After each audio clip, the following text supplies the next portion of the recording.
आमा रवि लामिछानेलाई चिन्नुहुन्छ? खासै गरी मैले देखेर त चिन्दैन, तर उहाँ जेलमा हुनुहुन्छ भन्ने मलाई थाहा छ। हजुर। अनि राम्रो मान्छेलाई यो देशमा, यो राष्ट्रमा, यो पृथ्वीमा कसैले पनि रुचाउँदैन। अनि उहाँलाई राम्रो मान्छे, राम्रो काम गर्नुभयो होला, अनि उहाँलाई जेलमा हाल्या छन् भन्न सुनेको छु। निक्ली जानुभयो? अहिले त निक्लिनु भयो। अहिले निक्लिनु भयो? हजुर, थाहा पाउनु भएन? मलाई थाहा छैन। अनि कसले निकाल्यो? अहिले त उहाँलाई चाहिँ उहाँको धेरै जनताले चाहिँ रवि चाहियो भनेर चाहिँ अहिले रवि निक्लिसक्नु भयो।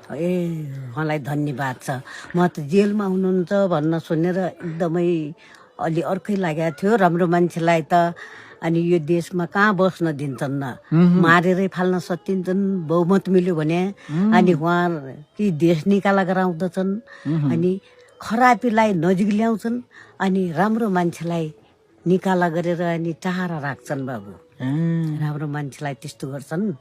यो ठाउँ, यो देश, राष्ट्र यस्तै नै छ। मान्छे कसलाई भन्ने, निक्ति गरेर भन्न सकिँदैन। अनि देश राष्ट्र त्यस्तै छ भन्नुपर्ने भयो।